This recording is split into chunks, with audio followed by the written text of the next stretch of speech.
Hi friends, आज आपण tasty आणि झटपट होणारा फक्त 10 रुपयात हा केक आपला तयार होणार आहे। तुम्ही म्हणसाल की 10 रुपयात कसा काय तयार होतो, तर हा होतो। तुम्ही फक्त 10 रुपये खर्च करायचे आणि हा टेस्टी केक घरच्या घरी करून खायचा आहे।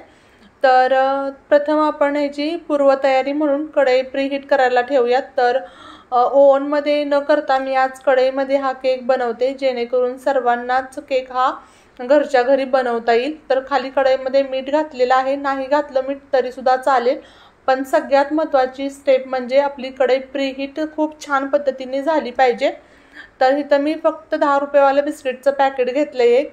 तर हे जी बिस्किट आहेत ती हाताने आधी चुरा करून घ्यायचा आणि त्यानंतर मिक्सरच्या भांड्यामध्ये घालून याचा छानसा असे पावडर तयार करून घ्यायची।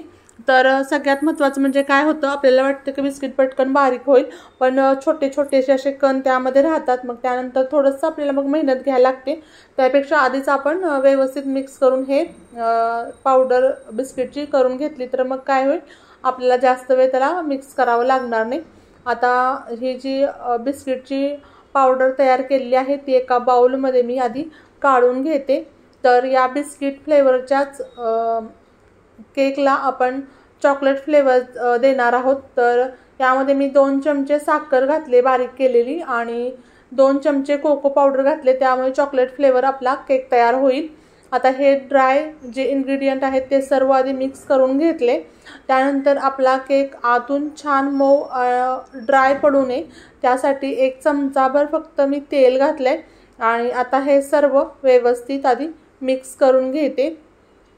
त्यानंतर आपण यामध्ये 1 कप अंदाजे दूध घेतले आणि या दूध हळूहळू आपण यामध्ये मिक्स करायचं आणि छान अशी याची एक पेस्ट तयार करून घ्यायची। एक अंदाजे आपण चहा पियाचा कप आहे तितकं आपल्याला दूध लागतं, तर दूध थोडंसं कमी किंवा जास्त लागू शकतं।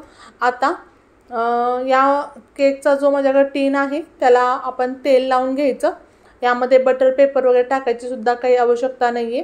आणि सगळ्यात महत्त्वाचं म्हणजे आता आपला हा केक बेक होण्यासाठी किंवा स्पॉन्जी होण्यासाठी यामध्ये आपण इनोचा उपयोग करणार आहोत। तर 1 पाउच प्लेन फ्लेवरचा मी इनो घेतलेला आहे, तो पूर्ण पॅक मी वापरलाय। त्यामध्ये थोडंसं दूध घालते आणि हे सर्व व्यवस्थित मिक्स करून घ्यायचं आणि हे बॅटर त्या केकच्या भांड्यामध्ये पटकन ओतून घ्यायचं, जास्त वेळ लावायचा नाही। ज्यावेळेला आपण इनो वापरतो त्यानंतर जास्त टाइमपास न होता पटकन आपण ही प्रोसेस करायची आहे। आता हे मी आधी व्यवस्थित मिक्स करून घेते।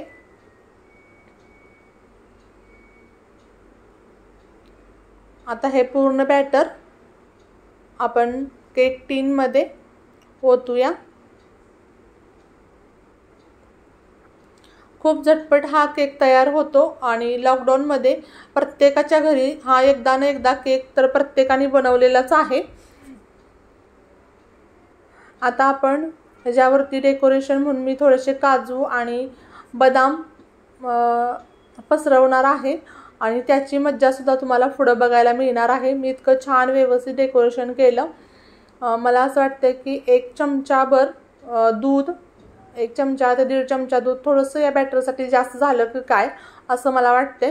आता आपण हे छान असं बेक करायला ठेवू आणि बेक केल्यानंतर तुम्हाला दिसेल की केकमध्ये काय गंमत झाली ती। आता आपण हा केक आहे तो 25 ते 30 मिनिटं बेक करून घ्यायचा आहे। ओव्हनमध्ये करणार असाल तर 180 डिग्री सेल्सिअसला आधी ओव्हन प्रीहीट करून घ्यायचा आणि त्यामध्ये सुद्धा 25 ते 30 मिनिटं हा केक आपण बेक करून घ्यायचा आहे। छान असा आपला हा केक आता तयार झालेला आहे। तुम्ही बघू शकता साईडच्या कडा व्यवस्थित सुटलेल्या आहेत। टूथपिक घालून मी तुम्हाला दाखवते, मस्त क्लिअर येते। आता या कढईमध्येच मी 5 मिनिटं आणखी केक ठेवून दिल्यानंतर पूर्ण केक थंड करून घ्यायचा आणि त्यानंतर आपण या टीन मधून केक काढून घेऊयात। तर आधी चाकूच्या मदतीने त्याच्या कडा थोड्याशा मी लूज करून घेतल्या। वाव, मस्तच टेक्स्चर तुम्ही बघू शकता किती छान आले। आणि हा आपला फक्त 10 रुपयात हेल्दी टेस्टी केक तयार झाला। पुन्हा भेटू अशाच नवनवीन जायकेदार रेसिपी सोबत। Bye bye.